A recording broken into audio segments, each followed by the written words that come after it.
सनातन रहस्य चैनल में आप सभी का स्वागत है। आज हम आपको एक ऐसी पौराणिक कथा सुनाने जा रहे हैं जो भगवान श्री कृष्ण के सबसे शक्तिशाली शत्रुओं में से एक से जुड़ी हुई है। पौराणिक मान्यताओं के अनुसार जरासंध भगवान श्री कृष्ण का एक प्रबल शत्रु था।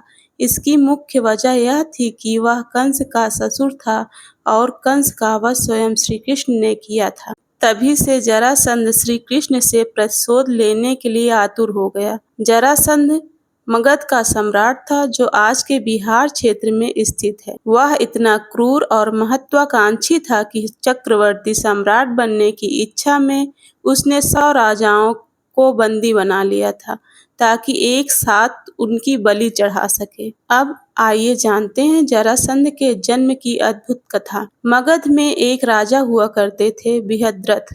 उनकी 2 रानियां थी, लेकिन किसी से भी उन्हें संतान सुख प्राप्त नहीं हुआ था। संतान प्राप्ति की इच्छा से एक दिन महाराज महात्मा छंड कौशिक के पास पहुँचे और उनकी सेवा में लग गए। प्रसन्न होकर महात्मा ने उन्हें एक फल दिया और कहा, इसे अपनी पत्नी को खिला देना, तुम्हें पुत्र रत्न की प्राप्ति होगी। राजा बृहद्रथ दोनों रानियों से संतान चाहते थे, इसलिए उन्होंने उस फल को 2 बराबर भागों में बांटकर दोनों को खिला दिया। परिणाम यह हुआ कि दोनों रानियां गर्भवती तो हुई, लेकिन उनके गर्भ से आधा आधा शरीर लिए 2 टुकड़े उत्पन्न हुए। यह देखकर दोनों रानियां भयभीत हो गई और उन अधूरे शिशु भागों को जंगल में फेंक दिया। उसी समय वहां से एक राक्षसी गुजरी जिसका नाम था जरा। उसने जब उन जीवित टुकड़ों को देखा तो उनके मन में करुणा जाग उठी। अपनी तांत्रिक शक्ति से उसने उन दोनों हिस्सों को जोड़ दिया। जैसे ही शरीर पूर्ण हुआ, शिशु जोर जोर से रोने लगा।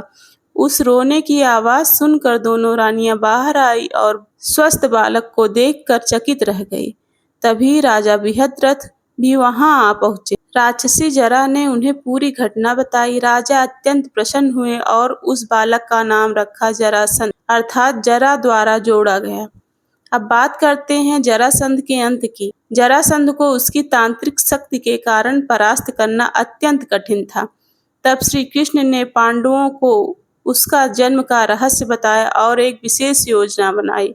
योजना के अनुसार श्री कृष्ण, भीम और अर्जुन ब्राह्मण का वेश धारण करके जरासंध के पास पहुंचे और उसे मल्ल युद्ध के लिए ललकारा। जरासंध समझ गया ये साधारण ब्राह्मण नहीं है, फिर भी उसने चुनौती स्वीकार कर ली।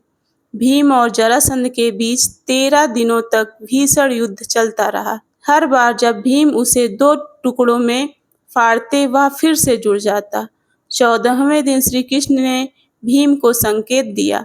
भीम ने जरासंध के शरीर के 2 हिस्सों में चीरकर उन्हें विपरीत दिशाओं में फेंक दिया।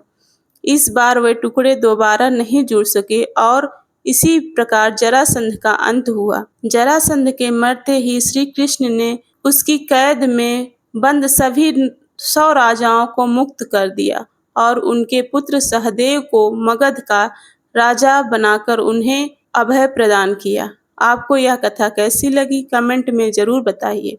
अगर वीडियो पसंद आया हो तो लाइक करें, अपने मित्रों और परिवार के साथ साझा करें और हमारे चैनल को सब्सक्राइब करना ना भूलें। हम फिर मिलेंगे एक नई रोचक कथा के साथ। तब तक के लिए नमस्कार, जय हिंद।